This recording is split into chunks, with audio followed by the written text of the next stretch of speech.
Hi, you're listening to Playing Out from the Bar. Please be aware this podcast contains strong language.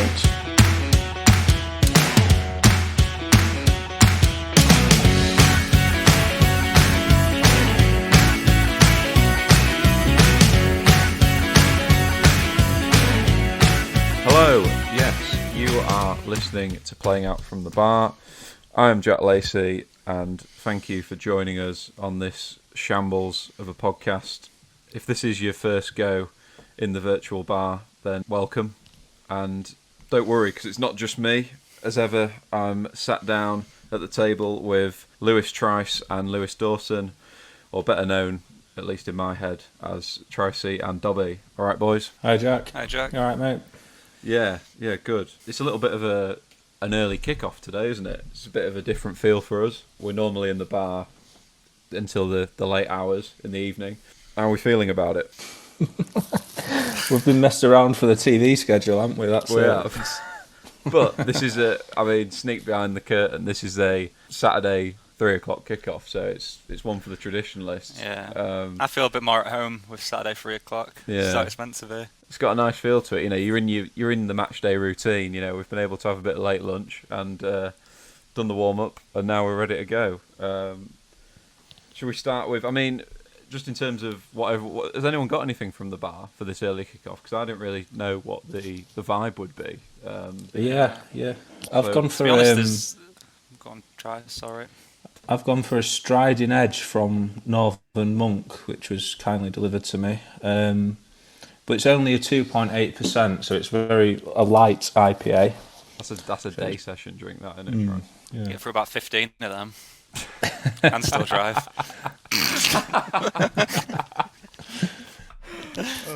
Dobby, what about you? Yeah, I'm on the beers. I'm the opposite. I'm on an 8%, so I'm going big. Big afternoon session. That's extreme. I'll be passed out on the sofa at 6 o'clock tonight. I was going to say, this isn't going to be the longest recording in that case. I got some peanuts. I got my 8%.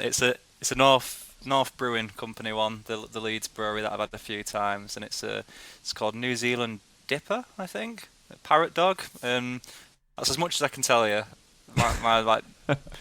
My knowledge on IPAs and stuff's pretty limited still, but it's 8%, so I know it's like, even if it doesn't taste great, it's going to get me pissed. So I think I'll be all right.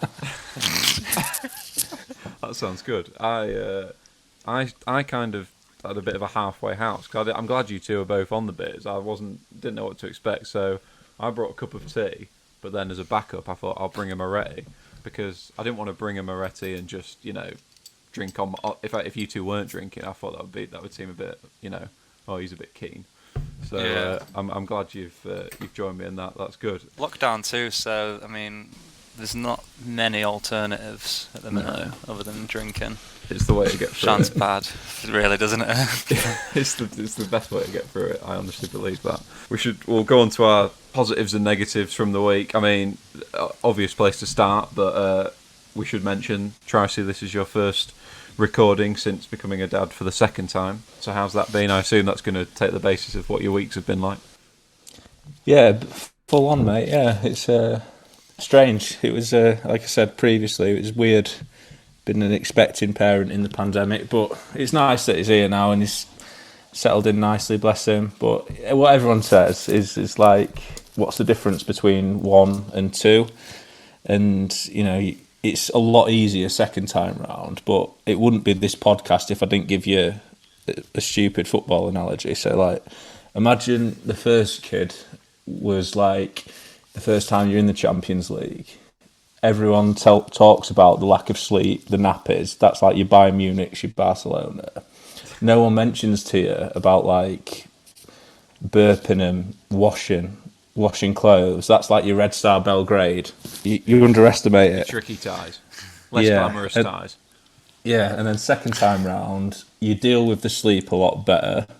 You're already blitzing the nappies, so you've got home and away wins there. And you're a hell of a lot more prepared for your Galatasaray, your Red Star Belgrade fixtures, and you've got a good chance of getting out of the group.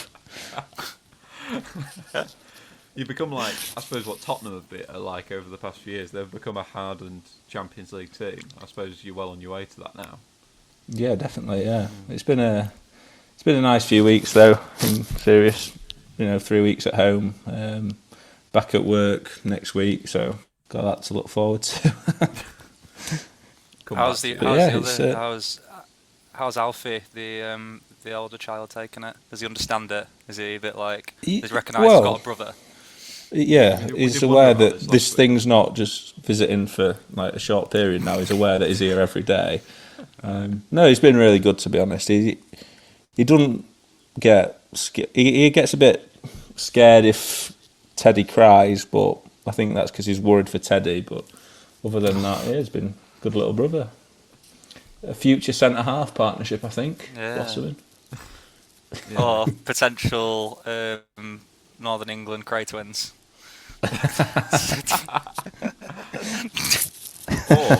Reputation around Greater Manchester. Blackburn.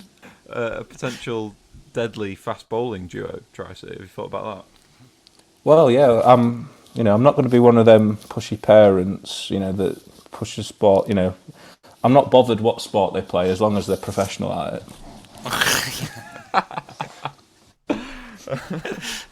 Oh, that's good stuff. Tommy, have you got anything from your week positive? Mine's not been as kind of like adventurous, really. Not quite as exciting. Yeah, I'm probably like 90% of people with the lockdown, just kind of in that limbo again of just watching days go by a little bit. Luckily, I've got work that keeps me busy, and during the day, and then in the evenings, just relaxing, really. I think, to be honest, if the lockdown's probably come at a good time being November, is in a sense that December's around the corner, and the optimistic ones, like myself, hope that we'll have a bit of normality then. So you'd rather get November out of the way and have a bit of a quiet month, and hope that December will have a little bit of flexibility. But no, so positive and negatives, there's not. I can't really even pinpoint anything specific to chuck in there, if I'm honest. It's just a state of limbo at the moment. Just in that lockdown never zone, aren't we? Really, there's not a lot else. There's not a lot else we can add, I suppose. I'll try and fit. I suppose mine would be I've started a new job this week, so I've been busy with that, and obviously at the moment it's you can't really. I think you're in a fortunate position just to be in work, and it's been very difficult for people this year, as we know. But everyone knows about that, so we won't want to dwell on that for too long. And I mean, it is boring hearing people talk about work all the time, anyway. So I'll move on to the social corner, our little regular trip to the social corner to kick us off in the bar today. And has anyone got anything they particularly want to dig up from socials? Tracy, I know we've had a further. Would we say it's? I don't know if it's directly linked to us, but our Twitter correspondence with Guy Mowbray. There's been a further development along that. Do you want to reveal the details? Well, he's gone. He's gone off Twitter, hasn't he? That's. I mean, I think he got a bit of a backlash on some comments he made on the BBC. So I think he just turned off the hassle, really. But do you think that sort of coincided? Do you think we were one of the last straws that broke the camel's back, so to speak? Do you think he was that final thing was something to do with the Marcus Rashford commentary? But do you think there was a bit before that where he just looked at our posting of the Loro chat and was just like, I'm done with this now. I've had enough. I hope not. I'd feel a bit guilty if that was the case, because I think Guy's got a lot more to give, and we could have engaged with him a lot more in the future as well. But yeah, maybe he'll be a guest on our podcast yet one day. You never know. I did put this. I've got a recommendation for you guys to have a look at on social media. I came across it, obviously being a Leeds fan, so following some of the football writers at the Yorkshire Evening Post. But I don't know if you saw last week that Stan Collymore put out a tweet about COVID-19 and the vaccination, and I think he was saying that 90% wasn't enough for him to kind of buy into getting it.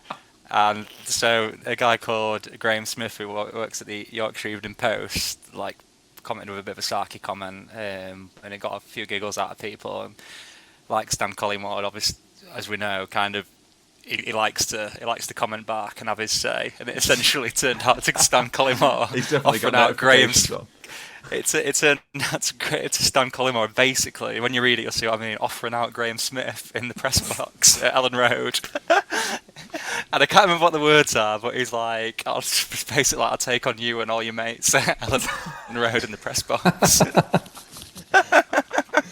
And it's just got so out of hand so quickly. I just thought, like, what? How has this happened? It's a big jump, isn't it? From like, 90% of the vaccination working isn't enough for me. If you're within 10 tweets, you're suddenly at the point of offering someone out in the press box. Then you've got some issues. I really want to find it. I don't want to hold up time or anything, but it just came to my head then, and it was so funny. Yeah. So well, I'll tell you what, we'll come back to it. You'll find it during the course of us in the bar, and we'll come back to it at the end of the episode.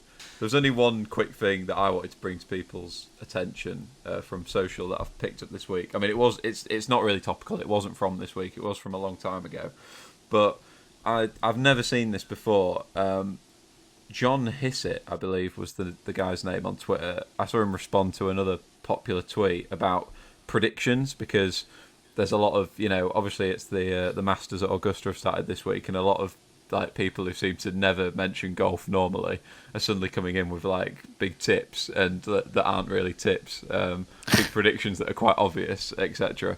And this guy's just put, well, they sound a lot like Andy Cole's 2006 World Cup tips, which I'm going to quickly go through this. This is a Q&A Andy Cole did with Squawker ahead of the 2006 World Cup. So it's simple questions. They've gone with winner, ? Brazil. Fairly standard start.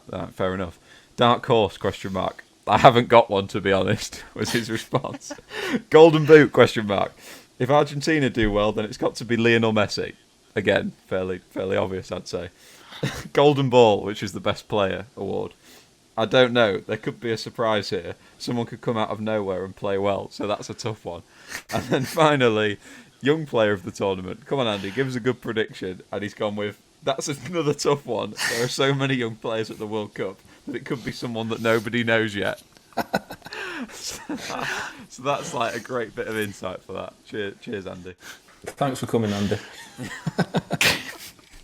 I'm not sure. The answers are kind of like as if you get asked something at work and you feel like you're going to get held accountable for it. Like, I don't want to put my name against this because like it could come back to bite me. Like, there's an email trail of this, and if something goes tits up, then it's got my name against it. So I'm just going to play it cool and just not give an answer. Like, fucking hell, Andy, it's just give him an answer. My issue is if Squawker have paid for that interview, that is a waste of a fee. Like, if they've like given Andy Cole like 50 quid for an interview fee or whatever, he's given two answers, which is basically Brazil are going to win the World Cup and Messi's going to score some goals. Do you think they've sent like an employee, maybe a junior employee, to go and interview him, and then he comes back and he shows it to his management team? They're like, "You been serious? Like, did you not press him for an answer?" Yeah, when we can't publish this. Yeah, it's like when Andy says a young player could be literally anyone, someone the world doesn't know yet. Maybe ask him something else. Maybe press him a bit more on that. Yeah, I agree. It must have been a young lackey doing the interview. They must have had like no other content to like put out there. If they've got to just fucking hell, we're just gonna have to put it out there anyway. I hope that this all leads to the return of Andy Cole as like a mainstream pundit. If they're the sort of, if that's the sort of insight he's going to be giving, then I think he's a loss to the modern game.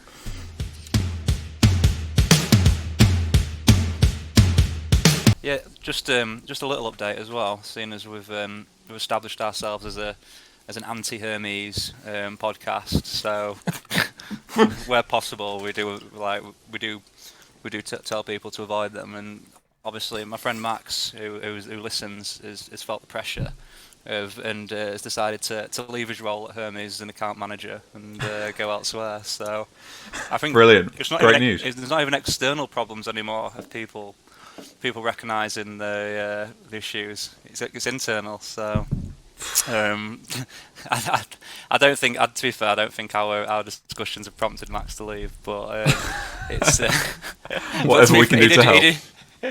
He did point out that we'd mentioned it a few times, and then he popped up last week and said, funnily enough, I've left Hermes now, so I'm going elsewhere. So I think it just adds for me it just adds another reason as to why why they need to be avoided at all costs. Where's he off to now then, Dobby? DHL? No, he's moving out of the... he's getting out of the delivery game altogether. Yeah, the delivery game. Yeah, he's going tech. Something a bit more trendy. Could be a big loss to the moving away industry. from logistics. Oh, I like that because we strongly oppose Hermes on this podcast. Yeah. I think there's just not been had one since. Too many animals hurt from parcels being thrown over fences. So enough's enough. Get that campaign. We'll get that trending on our social channels. No more Hermes. I've got one other bit of correspondence that I thought I should mention before we kick off.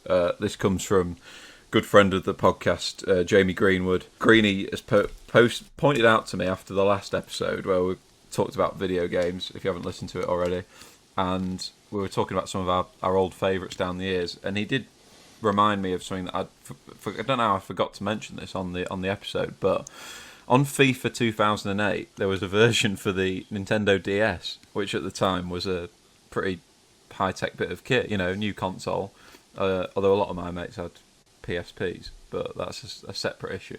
And on this version of FIFA 2008, you could actually record yourself doing a chant, and play it when a goal was scored. It would play it every time a goal went in. So I had my own, chant for Newcastle, which I can't remember at the moment, and I will have to. I'm going to try and.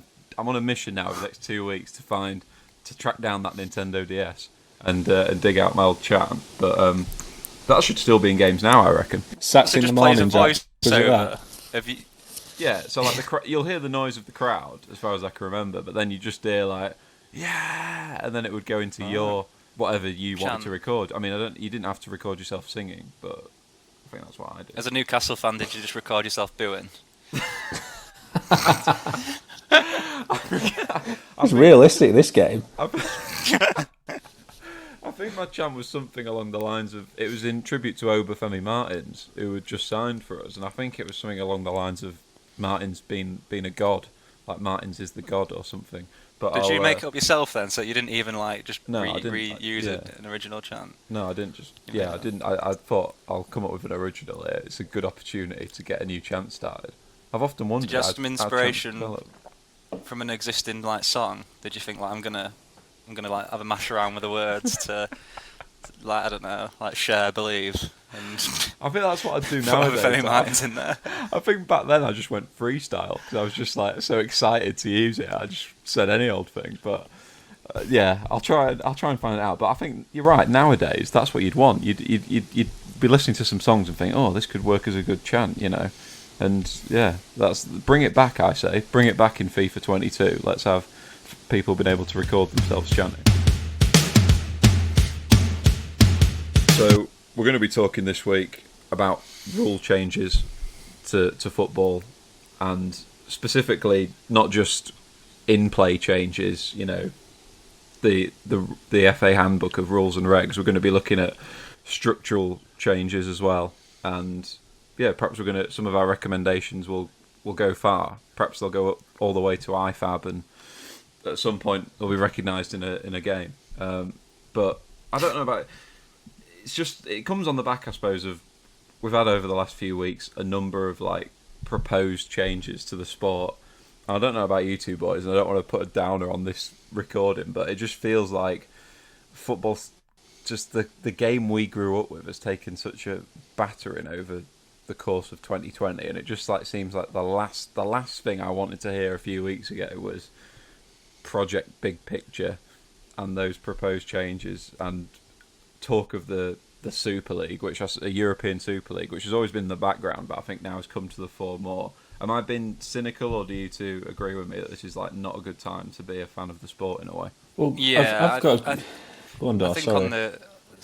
Sorry, Trice. I think on the the initial proposal itself of Project Big Picture, the timing of it was just from the big clubs, from the actual proposal. The timing of it was kind of perfect in when the Football League had its backs were so against the wall that any kind of proposal of cash injection was going to be of an appeal to them. Like they were crying out for some kind of like bailout wherever this may come from. So it did feel like they were at the most vulnerable, and it was the right time to pounce. And I can understand why clubs further down the ladder felt to them that was kind of a viable option, but it just didn't feel right to me, and it did feel like it was kind of taking advantage of a situation. And there was a lot of there's kind of a lot of question marks really about what happens towards the top end of the ladder, the football ladder. And being a fan of a team who has recently got back into the Premier League, and you've got these ambitions to kind of reinstate yourself as like a what you'd call like a Big Six club, I guess. It feels like that opportunity is being taken away from you. So that's how I personally felt. It didn't appeal to me, and I didn't understand the benefits really. But at the same time, I can sympathise with the lower league clubs, and I just guess like at this moment in time, they're just needing some kind of financial incentive, aren't they? So yeah, I think it was like it seemed to be like the obvious good benefit of of course lower league clubs deserve a fairer crack of the revenue shares from England, from the football pyramid. But then, like, to negate that, it was just, well, everything else will be in charge of forever. And, like, from the top clubs, and specifically Liverpool and Manchester United's owners, it seems, are the ones who've driven this.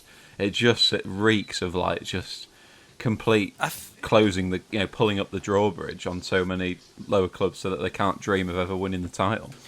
Yeah, what I think on that is when, it's been a few years now, hasn't it? Like, this has been in the pipeline for quite a while. It seems like it started off as a bit of a fantasy really, but I think it's increasingly likely to happen, and the pandemic's definitely brought that on with lower league teams being cash ridden, and then that sort of leads into the European Super League.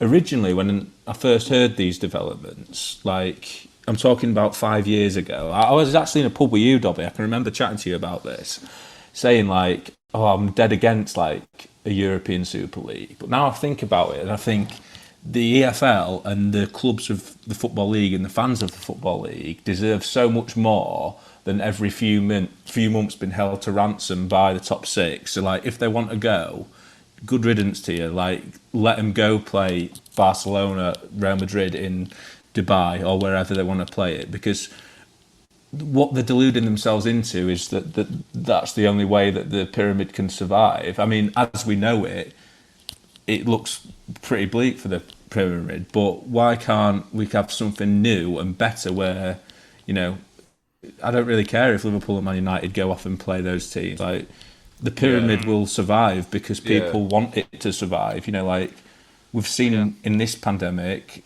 clubs be desperate for fans and stuff, and fans are still signing up to watch the teams virtually. They're going to non-league games more and stuff like that. I think people's will keep the pyramid alive eventually. It's a great point, and I think people forget as well that, like, I don't want to go too sort of historian on it, but the English football pyramid was around for half a century before Manchester United were any good in the first place. Like, it wasn't until Matt Busby came along that they really started to become a force. And like, Liverpool were in the second division in the 60s. So it's like, yeah, you're right, Trice. There is an alternative. It's not like if these clubs are not successful at the top, suddenly the consumer is going to be put off by that, because most people follow English football to follow their club. They don't follow it to follow, let's see if we can take out the historical big boys. That's not what it's all about. So yeah, I agree with you completely. Yeah, I mean, like, what would happen if Man United got relegated? Like, do you know what I mean? Hypothetically, and it could happen. And that should be allowed to happen. And like, it's very un-European to take away the relegation, which they were essentially trying to minimise relegation, weren't they? Saying it'll only be 2 teams and a playoff, a stupid playoff. It's like this isn't NFL. This isn't American sports. That we've always had promotion and relegation, and every club should be open to it, because that's the whole point of the competition. Sorry, I interrupted you. Go on. No, it'd be interesting to hear the verdict to someone who is like a Manchester City fan or a Manchester United fan. Maybe in particular Manchester City, just given like how much change there's been there in 20 years, and and to see kind of what their viewpoint on it would be, because I imagine if you ask a lot of Man City fans, and some of their fondest memories will have been that like 90s period and early 2000s period, you know, when they were they had that promotion back to the Premier League, and that's I know it's true actually. I've heard people kind of still reminisce about them years, and it does almost feel like it is about like the journey a lot of the time, isn't it? And you like that kind of like uphill battle, and anything goes almost. You don't know if you're going to be down at the bottom or at the top, and I think you're right. For 90% of the English Football League, everyone's quite happy with that, and everybody wants that unpredictability. Everybody just in that opportunity to go up and to go down. And I don't know what the verdict would be for somebody who is a Liverpool fan or a Man United fan, but for me, yeah, if happily go and create a European Super League, for example, and then allow the English Football League to become a bit more discreet, but just a lot more competitive, almost like how competitive the Championship is in a way, where you go into the season, and I mean the budgets are a lot tighter because, well, apart from the teams on the parachute payments, but you say you want to go bet on a team like Blackburn, and you wouldn't have a clue if you were putting them at the top of the table or the bottom half of the table for that season. And I think by allowing a Super League to take place, the English League would naturally would move in that direction because of the money that would probably move away from it in one way. So yeah, I think the pyramid would continue to exist, and if anything, it'd just become more competitive, and in a way that'll mean that clubs will fluctuate with success and probably with like commercial success as well. But competition is just a good thing, isn't it? Like you want it to be competitive. That's the thing. It's like the worst part of this whole proposal for me was when they said, "Oh yeah, 9 clubs will get special rights, including the ability to vote on who owns other clubs." Prospective new owners of other clubs, which is just like the biggest piss take, because like, are you telling me that the Premier League closing the circle off, isn't it? Yeah, are you telling me the Premier League would be as popular as it is today if it wasn't for Blackburn's takeover, for Man City's takeover, and for Chelsea's takeover? Like those 3 takeovers have driven the competition in the past, and it should be open to any club should be able to have the possibility to dream of that, I think.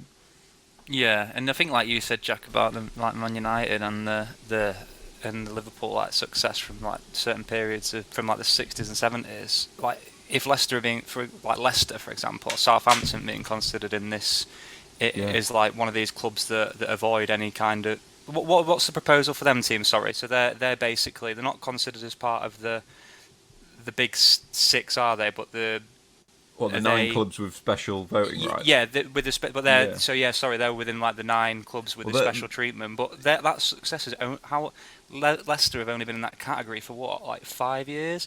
Like 7 years ago, they were playing 7-8 years ago. We were a Championship League One side. So why is it being defined at this like specific moment in time? In 10 years' time, the picture could look completely different. And I don't doubt for any second that Man United and Liverpool will still be at the top with the current structure, but what's to say that Norwich City don't go and have a surge and then establish themselves over a 5-year period as a top 6 club? Yeah. So in fairness, the Liverpool and Man United fans I speak to, admittedly not every single one because there's so many across the world, but it's like the fans I speak to, they don't want this as much as anyone. They just, there's certainly no great desire for them to suddenly start playing. I mean, I'm not being funny, but Manchester United this season seem to have had enough issues on their fans, like have an issue with how they're performing in the English league. So I'm not sure if they'd want to suddenly be playing like the top, like Juventus, Real Madrid, Barcelona, Bayern Munich, if they want to be playing them every week all of a sudden anyway. But it's just, it is difficult because I understand that people want the game to. People are often bored of what's working and what's good. But there's no issue with how the pyramid is. There is an issue with how much money the lower clubs are getting, and obviously that needs to be rectified. The thing that stinks for me about it, right, is that it's just the timing of it is just it's opportunity. That's all. They see it as that the Football League is desperate. It's on its arse. And the owners of these big clubs feel that is the only way that it can survive. But it's like they voted on the big picture changes, didn't they? And all 20 Premier League clubs voted against it. So it's like they're coming out and saying this, but then they're changing their mind because there's a public uproar on it straight away. But they've already shown how they really feel because they do it every few months now.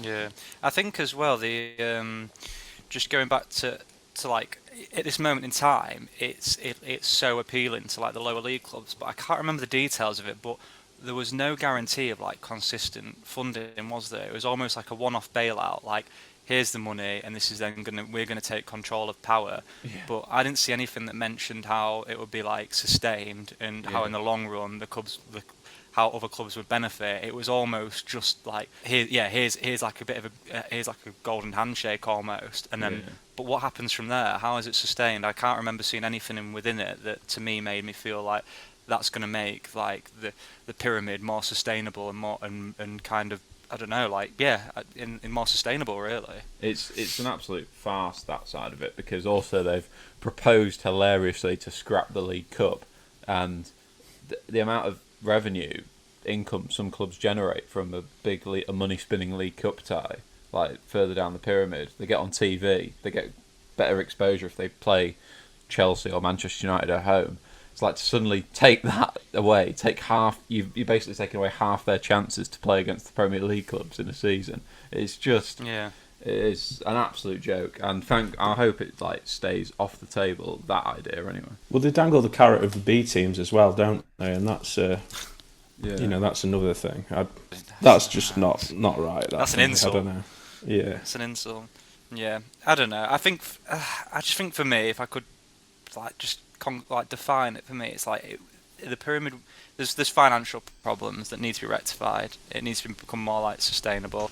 But the pyramid works and has been has worked, and people have enjoyed the joys and like woes of it for like 90% of clubs. Like it's perfect. But so I just don't understand why we'd want to kind of like change that. No.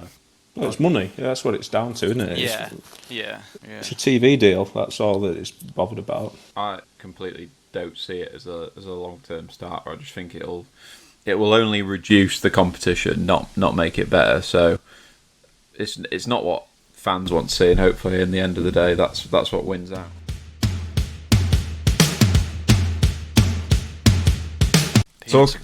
Talking of more structural changes, boys. I was just thinking, there's you could obviously make the case, as many people do, and I know Dobby's got some strong opinions on this, the standard of what would happen if this did happen. But Celtic and Rangers, for example, moving into the English pyramid, a lot of people often talk about. And I did read something quite interestingly recently that was about when Wimbledon tried to move to Dublin in the 90s. I did think that would be imagine a big football club in Dublin in the Premier League as like an away day. That would be epic. But I know but what do we think in terms of are there any other structural changes to leagues you want to put forward? I think just on that one that you just mentioned there, because I've made a note of this actually, the whole integrating Celtic and Rangers into the English I know it's a topic close to your heart. Yeah, I mean, like in all honesty, I think they would struggle to get a point at Walsall, but it was from a competitive point of view. But I mean, I think for the goodness of the league, like the competitiveness and like just having teams with just huge followings and like a big draw, really, I think it really would be quite appealing. Like the idea of an away day over at Celtic would be a big draw for any club, really. And 100%. It would make it in time because of their appeal, their fan base. Yeah, isn't it? Their fan base. They would be competitive 100%. Yeah, like there's no way there wouldn't be. They'd have the six. If you think like in like when you've got West Ham and like when they were in the Premier League, like Stoke. Other sort of Brighton now getting 60 million, close to 100 million a season. Like, if you put Celtic and Rangers on that money, then eventually they will. Like, obviously, if you chucked in their squads they've got now straight into the Premier League now, I agree with you that they'd struggle. But you got to think if you gave them the platform of getting the minimum TV money as everybody else, their fan base and their global appeal and the size of the general size of the clubs would mean that they would they would produce better, be more competitive than a lot of those mid-table teams, 100%. What goes under the radar with Celtic is they've actually, all right, they've not got a great squad at the minute, but definitely in the past 10 years, they've won SPL by a landslide, haven't they? But they've recruited really well. Like, so they've had like Van Dijk, Wanyama. So they've had like players that have gone on into the Premier League, and if they were in the Prem, they would definitely be. Like you two said, they've had opportunity to invest that money better. Yeah. But just on Celtic and Rangers, though, have you two seen the Atlantic League proposals before? That's sort of something that's never. I can't believe this hasn't been on my radar before, Trice. I'm almost disappointed at myself that you've had to introduce this to me. But go on. Yeah, so it's a proposal basically where the top teams in Scotland, Holland, Belgium, and then the Scandinavian countries all play in a 14-team league while still having their teams in the SPL. Just to make just to have a league that's more competitive. Do you think these guys have heard like the big clubs putting their proposal out there, and they're like, "Well, you know what? If they're going to do it, we'll do a B-Tech version." Yeah, you think you can do a European Super League? Wait until you see this. B-Tech Super League. It is pretty much that. Like the ones who aren't invited to the main one, like this is. Yeah, we'll go do it ourselves then. You got your party. Well, I'm having a party. It's. I mean, for them divisions though, where they are just so uncompetitive already though. Like I get why it would be a benefit both from like a playing perspective for players and from a fan perspective as well, because you are talking leagues there where the outcome is, you know, like you can predict it for the next 10 years, can't you? Really. So I think the issue with as ever, I know it's the boring sort of side note, but. The issue is with Celtic and Rangers leaving the Scottish League. What does that do to your St Johnstones and your Motherwells, who like a lot of their gate revenue, biggest gate revenue season is just away fans from Celtic and Rangers coming over for those games, and like, but then again they might have more chance of winning the SPL. So maybe they'd be the up. Dog and Gun will finally have a chance. The Dog and Gun vs Hamilton in the Scottish Cup final. Maybe I feel like maybe we should get a Celtic. We need a Celtic fan's perspective on what they actually want to do, because I know it's a source of contention for a lot of their fans. Some want to leave, and some want to.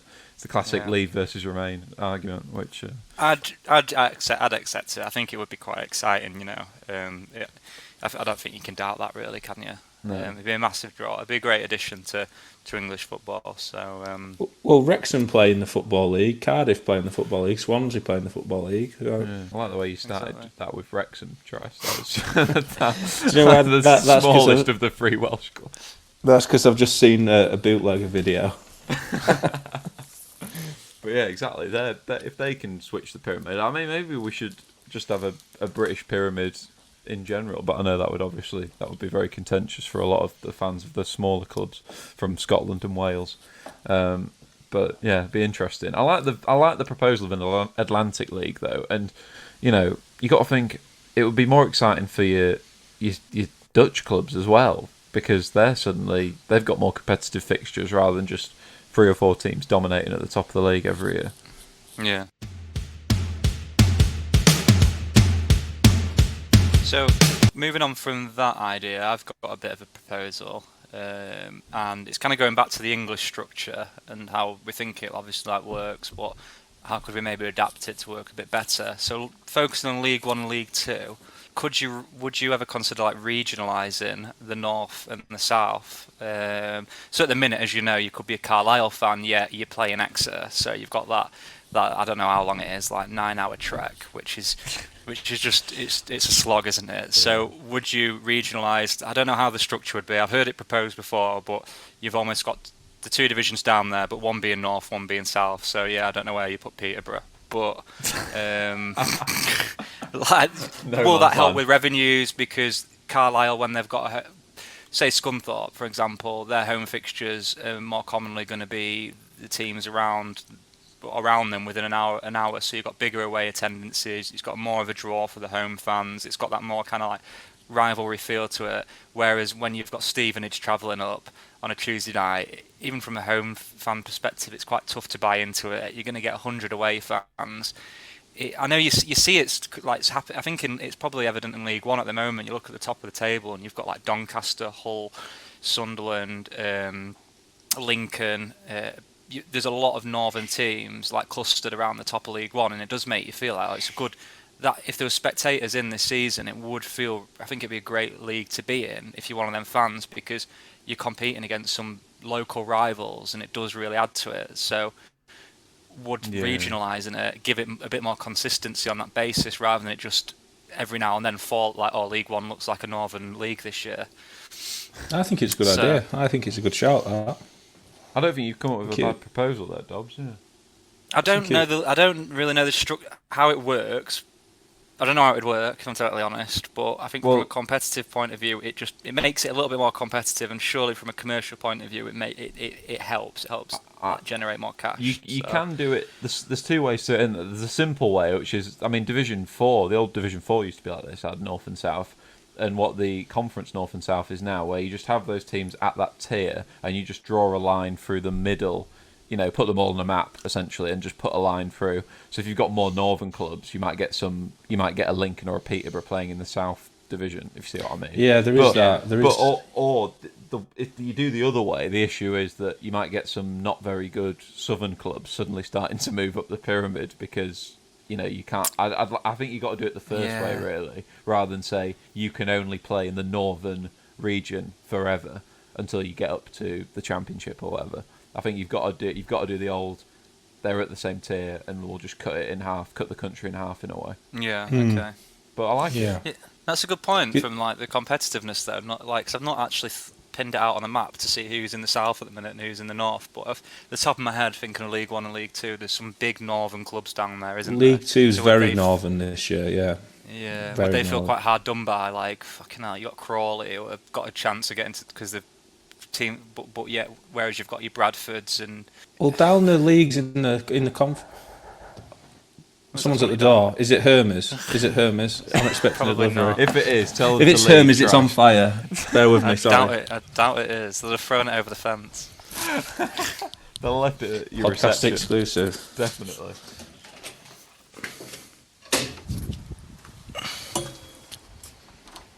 Delivery. Sorry about that. What you got? You can cut that out, Jack. This is staying in. This is gold. What have you got? Don't know. I'm not opening yet. Yeah, it's for Jess. So you're not opening yet. Oh. I don't know if you could tell that, but I'm in my kitchen.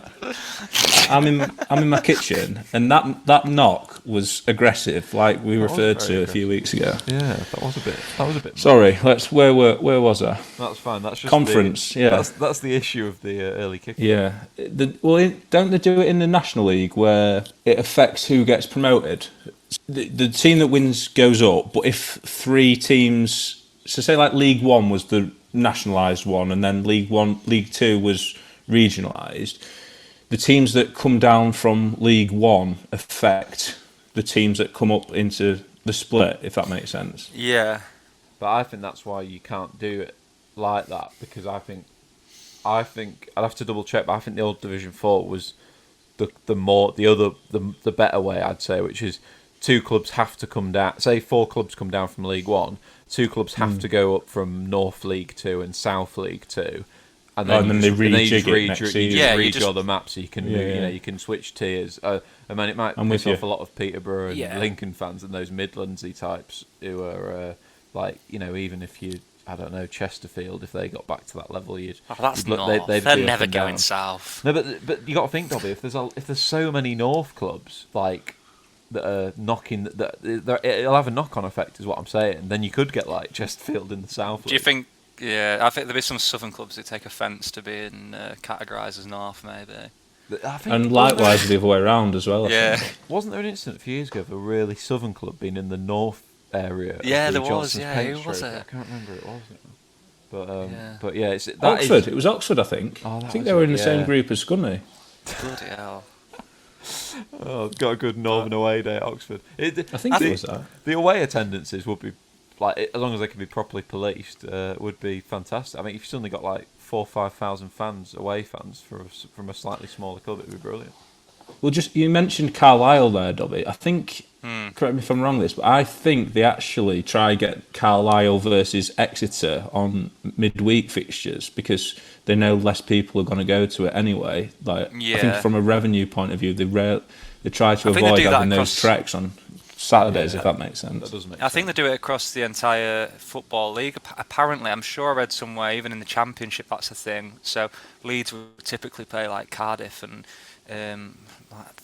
Reading on like a midweek all the time, and I think it was just because it was like focus on your Saturdays being the way you're going to get more people through the door. So just let the Tuesday fixtures be the shit fixtures, really. But I say more local derbies, the better. Everyone loves a local derby. Everyone wants to be in Wetherspoons at 8 a.m. So, and you just can't get in that mood for Stevenage, can you, if you're from the north? No, but it might take something away from... I do like the element of a long coach journey down with fans drinking at a ridiculous hour. I remember when, like, Newcastle, bit off field this, but Newcastle had to go down to Bournemouth for a Saturday 12:30 lunchtime kickoff. And like the coaches were leaving St James at like 3 a.m. on Saturday. Well, that's where the JPT gets interesting. Well, no, because that's regionalised as well at the minute, isn't it? That's what you leak up because if you get Colchester away, like you haven't been there for 10 years. That's a big one. It's a big one. The lads are all going to Colchester. God, we haven't been to Colchester in years. So. It does make it more special, and there is precedent for it. Like I said, the fourth tier did used to be like that, so maybe we should start a campaign to bring it back, and this will help the EFL financially out for the next few years. Yeah, I think so. I'm sure there is some bad points to it, but I just can't think of them at the moment. But I'm sure if someone can find any, let us know, and we'll take them into consideration. We'll take it further. So we're going to move on now and have a look at some in-game law changes that we might want to see going forward. Football's had, an interesting year to say the least, but one of the more interesting points for me recently, slightly stranger points, was when Arsene Wenger proposed a number of changes he wanted to see implemented going forward, but like in-game proposals. I don't know if either of you two saw this, boys, but one of them was the ability to take a kick in rather than a throw in, to just sort of knock it back in play on the floor, or that if you should have an advantage basically from a throw in, so you should be able to keep possession basically, because apparently Wenger says that 8 out of 10 throw in situations you lose the ball. I'm not sure if that's like an official stat, that can't be right, but just plug that up in there. I think he's made that up, but he makes a good point. I mean, what do you reckon to that? Is it a bit too power league or goal centre? But yeah, it seems a bit five-a-side-ish, but I think if I'm trying to get inside Arsene Wenger's head there, I'm thinking around sort of 2008 to 10, when Arsenal would go away to Stoke and Rory Delap would pelt him in from... I think that's it scarred him a bit, to be honest. So maybe he's just trying to eliminate that from his... That's really had a long-lasting effect on him. He still wakes up at night in cold sweats. Eliminate that was ridiculous, that, wasn't it? It was like a corner. Yeah, it was. It was more than just cobbing it. He had variation. Oh, honestly. I'm going to say, because it was more effective. It was more effective than the foot, because it was like the power he'd get on it. It didn't have to loop up and then back down. It was... Honestly, there was one game. It wasn't Arsenal, I don't think, but there was one game during that Stoke's first season up where a defender, I think it was for Bolton or someone, kicked the ball out for a corner because he wanted to face a corner rather than a throw it. When he was stuck in he's stuck in the corner. When they normally just send it into Rosette, and he just literally flicked it back out for a corner. I think he'd been told to do it, but they're unbelievably effective, those Delap throw-ins. Sorry, just before we move on for that, just thinking of how that would the kick-in would be adapted throughout the divisions, how throw-ins are. So the lower divisions, it's more how can you gain yards. So in the Premier League, it's going to be even if you're 6 yards from your own, you're in line with your own 6 yard box, we're playing it out, play it out, don't go long. Whereas in League Two, you just treat you're whipping it into the channel. Yeah. There'd have to be some sort of head height rule introduced, which if anything makes it more five-a-side, which I can't see. But yeah, in League Two, you could just have the goalkeeper would be on him, just smashing them forward. In the 90th minute, you need a goal. You just got your keeper on there. About 40 yards out. Backing into the advertising hoardings, like trying to create a little bit of space, just to launch it forward. Oh no, that is true. That is a good point, Dobby. We didn't think about that. I'm not sure. But Arsene didn't think of that, did he? No. It won't be when he comes up against Sam Allardyce to realise the flaws of his ways. That is what I love about like this thing that Arsene Wenger's on. Like for every beautiful game moment he's trying to create and improve the aesthetics of the game, there's gonna be someone on the other side of the spectrum that goes, well, we can't do that anymore, but let's just pile everyone forward to keep us on them. There's always a shithouse for every artist, and I think the kick-ins would just be abused by lower league clubs. One of the rule changes he has proposed, which I actually think is I completely can get on board with, is that during the offside is a player's onside if level with any part of the body of the last defender. So kind of giving advantage back to the attacker in a sense, which I even as a defender I do like that. I think too many goals currently that are just we're not sure on because of the VAR and the offside rule, and I think to give advantage back to the strikers would be a positive in that regard. But does anyone else? Definitely. The VAR's killed it, hasn't it? Yeah. No one wants to see if he's onside by like a hair or. No. Last weekend. Obviously, VAR is a bit new to like me emotionally with Leeds this season, but that Patrick Bamford situation against Crystal Palace, like he's onside. It was just a deflation afterwards. Yeah. What's the point? Like this is like I don't like. It was just you'd think what is the point? It really does just deflate you, and you. For the rest of that game, then I was just switched off almost, no matter how it went anyway. But yeah, I think if VAR is going to stay as well, you've got I agree with that point. As in, like, it's got to be with the striker, the kind of like leniency. So it's happened too often, isn't it? And it says a lot when everybody in football as well, every manager and player you speak to, is against it. Yeah. So. To be honest, what I think they should do with offsides and VAR, I think VAR is a good idea, but it's been executed really poorly. And I think, like in cricket where you've got two reviews of a decision, something like that. I think that's whatever the lino and the ref see, that's the call, but you can challenge it if you. I think that's a good idea. Yeah. You've got one challenge or something like that. Because that should still eliminate the howler. Like that's what VAR's for, to eliminate the howler, not to I've always been get the fine margins. I've always been anti VAR in kind of all its forms, but I would accept that, Trice, that if there could be a sort of a watered down version, it would be give the managers a challenge, like 2 challenges per game, and then might also bring sort of a bit of additional responsibility to the in-game management side of things, which would be interesting.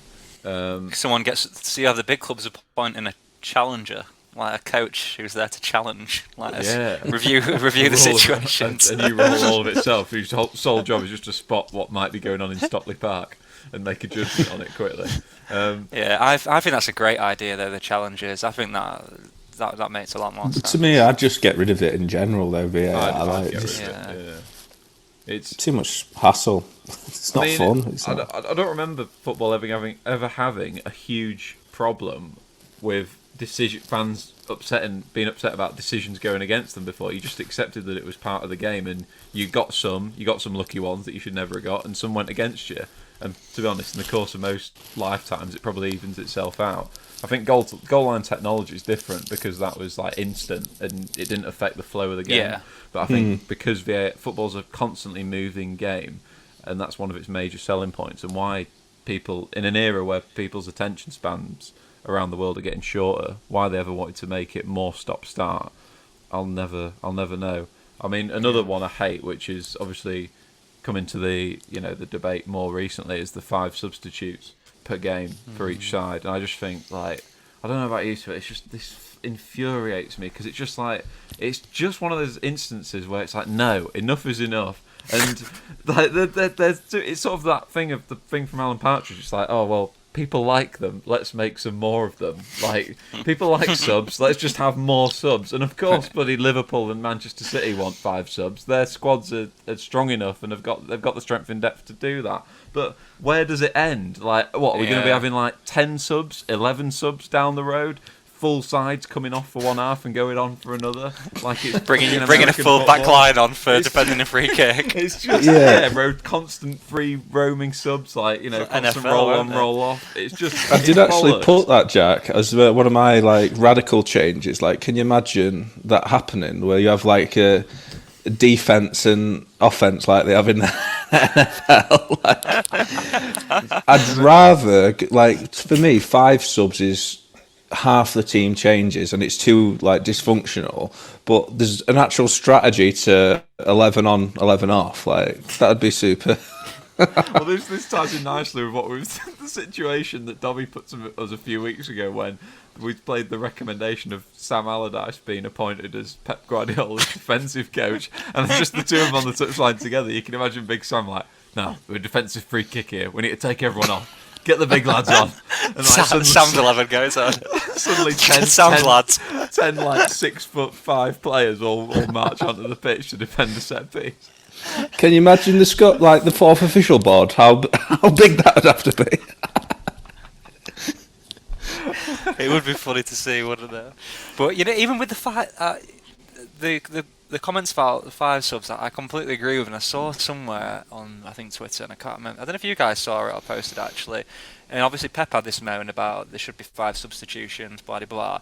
But apparently in the Liverpool game he used 1 sub. Yeah, he did. Yeah. So it's like, well, use your 3 first, and then put the argument forward for 5 subs. Yeah. When you're making all 3 subs by half time, Pep, then we'll talk again. But until then, it's an absolute nonsense. The idea that these extra subs would suddenly cure the whole problem around players getting injured this season is also just ridiculous. I had to say it because I can see where it's going. It's the predictability of all that I hate most, because I just know 2 years' time we'll have 6 subs per game, and every Premier League game will feel like those international friendlies that become all disjointed because fucking Kevin Davis. Sven's bringing them all on. Cap, yeah. It's just like to give it your third choice keeper a run out just to give him some. To get him some minutes. Although actually, if that meant like the Rob Creans of this world suddenly got on the pitch for Chelsea, then I might approve it. But surely this is just aiding like this financial gap as well. Like, as a Leeds fan, I look at our subs bench and it's usually got at least 2 or 3, but even still now, 2 or 3 youth players on it. Yeah. And I like that. That's fine. But then if you're going to 5, you're going to go up against teams like Man City and Liverpool, there's a lot of pressure then on us to ensure that we've got 5 subs who are going to come on and be able to compete with 5 Manchester City subs, not bloody the 17-year-old from the academy. Like, it puts you under a lot of. I think it's going to put teams under pressure. That's what pisses me off about it, Doss. Like, it's they're using it as part of their agenda for. We play too many games, but they don't. Like, it's the top clubs are a byproduct of their own success. Like, you can't spend £100 million on players without the TV money, really. So it's like, all right, footballers aren't robots, but the fans have got a right to expect their club, who have £1 million worth of academy talent as well, like amazing facilities. The fans have got a right that whenever there's an injury, that the team's not massively weakened, really. Like, it shouldn't be an issue when they've got that much money at their disposal. Yeah, no, I completely agree with you. I think I saw what you put on social media the other day, and I thought, yeah, absolutely hits the nail on the head. I think that's an idea that can just be dismissed straight away, and then I think it just doesn't. You summed it up perfectly then, really. I feel like perhaps we should also talk though about gameplay changes for after. This comes on a bit to sort of post 90 minutes. If we're specifically talking like about cup ties or knockout football where you need to decide a winner, I like the idea of being able to bring in extra subs just for extra time. And I think this has been a rule that's become introduced in quite a few more competitions over the last few years.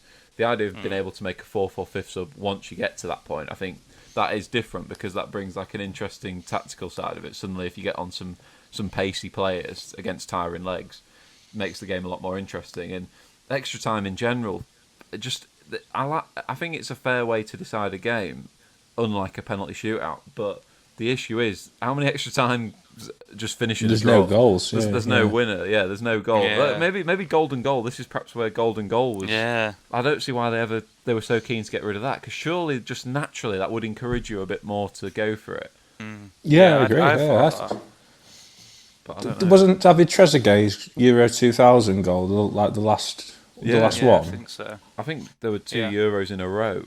Set Euro 96 and Euro 2000 won on the goal, which is like exciting. Because if Gaza had scored, that would have been golden goal, wouldn't it? Yeah.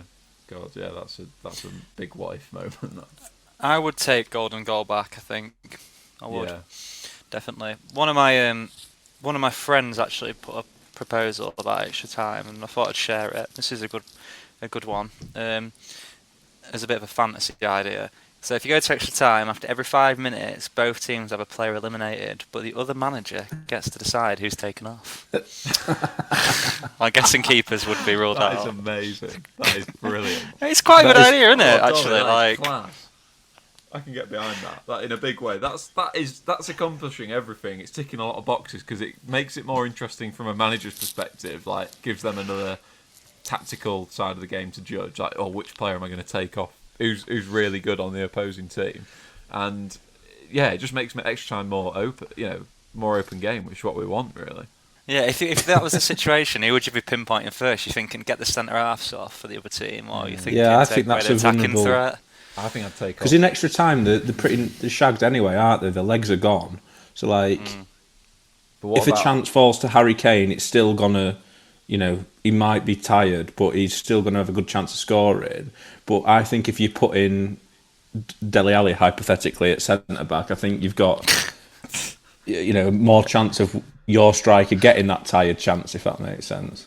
What about that one player who can just turn a game on its head, just from one moment of skill, bit of magic? Like, perhaps I'm just thinking of Lionel Messi. So if you're looking at Man City, you're thinking get De Bruyne off because you think he can really. Someone who can make a goal out of nothing, that type of thing. You take them off. I think you're in time more. What it could also come into play is like a sort of time limit thing where each time you go 10 minutes further on in extra time, then a player from each team gets hauled off. So you could end up with like a 5-a-side game. Like dodgeball. I think that could work as well. Just to find a goal. I'm talking. You can still have your extra time first, but then have like a sudden death golden goal period where players are getting taken off if they keep not scoring. Make them play on until there's a winner. I say. Yeah, that's a good idea. They can stay out there. You can't find a goal. Well, you're gonna have to wait until you do. I loved the post extra time, changing to the penalties. The 90s MLS ones. If you haven't seen them, check them out. For those that don't know, it's basically, how would you describe it? Like a 1v1v the keeper, isn't it? Really, it's like a hockey penalty shootout, field hockey, isn't it? Like you just you're running in on goal. Is there a time limit on it, Tries? I'm not sure, but I don't know. But in the video that I've put on our Twitter, the keeper appeals at one point. I'm so intrigued as to he doesn't dive at the one. Yeah, maybe he's thinking this is past the time. So I don't know what is. Maybe we have to do some digging there. What could he possibly be appealing for? It's he's ran inside the box. You're not allowed to do that. Yeah, that's what it looks like. Yeah, it looks like he's at 5-a-side scored inside the box. I think it's. I've seen it, and I think it's quite. I like it. I don't think it's a bad thing that penalties are a bit kind of. I don't know. I would miss penalties. I think for the suspense. You still get the same suspense with it. But I think have something else in between penalties and extra time. That's what we need to find. That middle ground to because it's a bit of a shit way to lose. If you take 4 perfect penalties and then you miss, you slip on your 5th one. and it loses you a big game, that's such a crap way to lose, I think. But yeah, I like the idea of the MLS penalties. I can get behind that, or maybe like a game of heads and volleys. Or what was the other game that we used to play? Wembley doubles, maybe. Like, game of doubles. You get the referee in goal, or like a neutral goalkeeper, and then you got to pick a doubles pair from each team, and the next goal wins. Basically, I like the idea of that. Right, boys. So we're approaching closing time in the bar for this episode, but before I send off our Word document to IFAB for proposed rule changes to football, have we got any last changes, either structural or gameplay wise, that we want to throw into the mix? Yeah, I'll throw one in. This could be a shit idea, but just call me if it is. I'm a big fan of the draft system in American sports, right? And I'm thinking, is there any way that can come into the UK? Now, it's not going to work with top level players, but like maybe there's something in like the youth systems where like I don't know, maybe like the FA own. I'm just shooting from the hip here, so bear with me. Maybe like the FA like own the top 200 best players in the country, right? And then when they get to 18, the team that finishes bottom of League 2 gets draft pick number 1, and the team that finishes top of the Premier League gets draft pick 92. Do you know what I mean? Well, I don't know. I love the draft system, though. Have you ever watched one of them? Like, they did one in the 100 for cricket, and it's like they've got the coaching and then the whole like strategy team. Like, right, we need a left back. Yeah. Who's available? Slightly less realistic choice, but let's even make it bigger than that and go every 5 years, because football just needs a reset every 5 years, that every player is up for a random style draft. I'm thinking like WWE style draft. Yeah. So it's like there's a shot of the changing rooms and it's like, oh my god, Kevin De Bruyne has been drafted to Walsall, and it's like a shot of him looking really upset.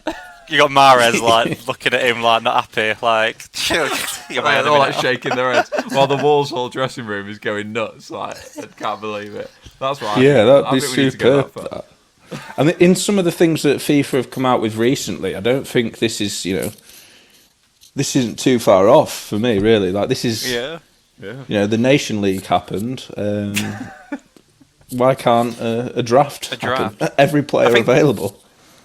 I don't follow many American sports, but the draft's always like the one thing that is quite exciting, and you could even just watch without even following the sport, because it is really entertaining. It's really interesting. So yeah, I know what you mean. It's like, how would you integrate it? But the idea of it is good fun, and I like the idea of it. It's because the top clubs still get they can still buy the way up to be draft pick 1 and stuff, and they can trade players for higher up they can draft trade picks and stuff. Can't they? Yeah. So that side of it works quite nicely, I think. Or the other potential on that point, Trice, is that we could have, say, Manchester City's in their academy, once their players get to 16, 17, they're only allowed to offer 4 professional contracts at Man City, and like the rest of their players go into a draft, because then you could have like a club documentary series of which players are going to win the 4 contracts, and have like a reality series integrated. Did you ever watch that Chelsea one? Did you ever see that? I watched that.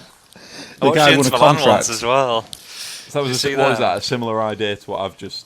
So I've not come up with this idea, basically. You must have seen it, Jack. It was basically like they took 100 players or whatever, and they drilled it down to, they were doing like skills challenges with them, and then they drilled it down to one player who got offered a contract by Chelsea at the time.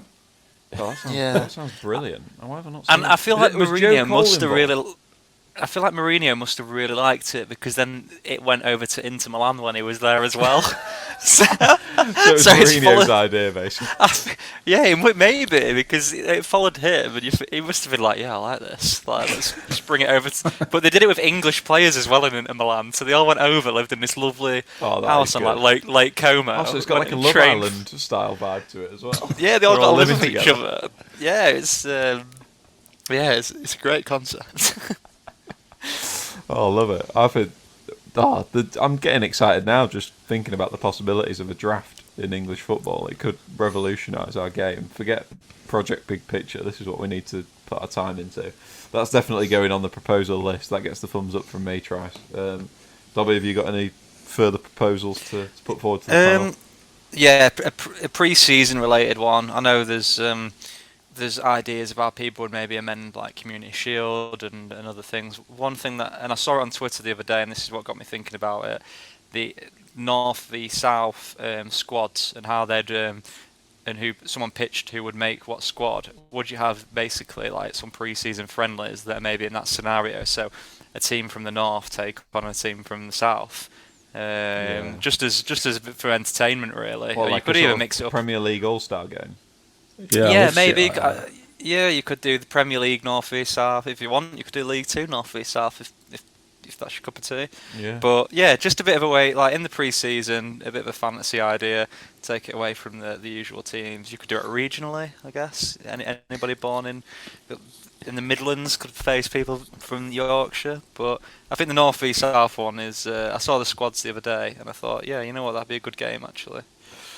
Is it English North v South or teams within the North v South? No, you're born, way born. Right. Where's your birth certificate? So you could Old be school cricket rules. Yeah, so you could be a northerner playing for a southern team, but if you were born north of Peterborough, you represent the north. And then, can you imagine the uproar if, like, you know, Rashford got injured in that game? That's probably in one sentence, Trace. You've hit the nail on the head of why this hasn't already happened. It's probably just insurance reasons alone. But I would love that, Dobby. I think that's a great idea, and even I just love the idea of a counties cup. Just get that in the summer pre-season schedule. Let's see who the best county is, because I mean I haven't got a clue really. I don't even know where you'd start. I suppose the Lancashire would be pretty good, but I did see that someone actually did on Football Manager. I think they amended every team, so the players played for the team that was nearest to their place of birth on Football Manager, and then simulated it to see like how it would turn out. And I can't remember the results, but I thought like that's such an interesting use of time. But in a way, I was quite interested to hear like what the like outcomes were. And the guy who did it had ranked them. So I remember working down the rankings, but I'd caught up to where he was up to. I remember like Sheffield United, they did quite well. I think they were in like the top 20. They'd have like Carl Walker, Harry Maguire. They'd have some players born quite local. Harrogate, they did well. Harrogate's got a lot of players who from like the like the West Yorkshire area who were technically closer to Harrogate than Leeds. They had a good squad. So yeah, if you've got Football Manager, it's good. If you've got a bit of time on your hands this lockdown, give that a go. I can't imagine Newcastle would be doing very well in that. I think our best player would probably be Paul Dummett. You'd be calling Michael Carrick out retirement. Oh, that is true, yeah. Michael, oh, that's good. I could get involved in that, definitely. Another sort of like pre-season, well, would it be pre-season or would it just be in the off-summer where there's no major tournament? But one idea, and to be honest, this was put forward by Tricey originally, but I'm running with it because it's such a great proposal, is a Ryder Cup style weekend where Europe takes on South America or the rest of the world in a series of head-to-head games, maybe some 5-a-side games, maybe some 7-a-side games. What was it? Was that the actual? Have I basically got the proposal right there, Trice? Yeah, I can't take credit for this. It was actually a bit of correspondence from a good friend, Stephen Ritty, and what he said was, like 5-a-sides and then a big 11-a-side to finish.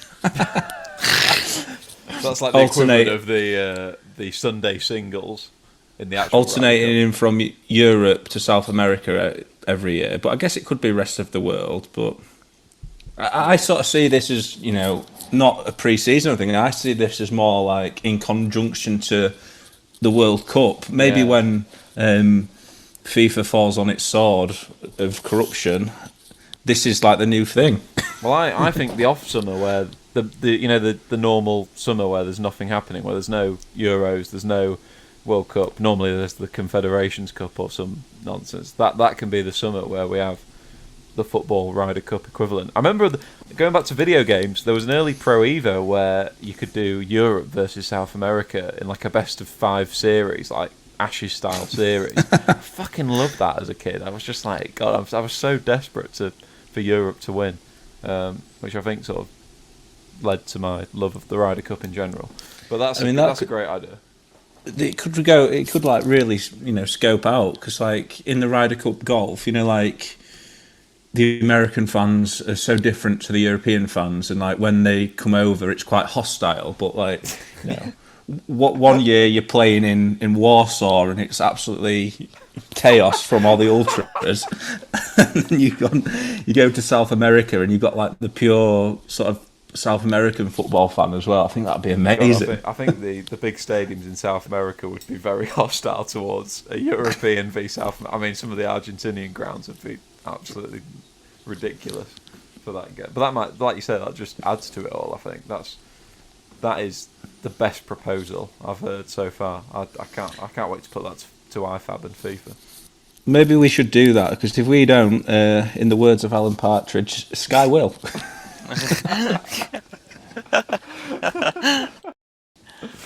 Oh, that's brilliant. Well, I think we've come up there with some outstanding changes to football, mostly for the better, I would say.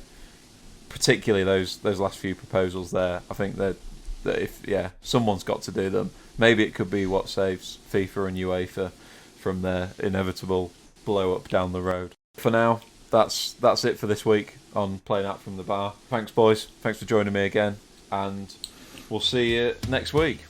Yeah, cheers, lads. Speak to you next week. Cheers. Yeah, see you soon.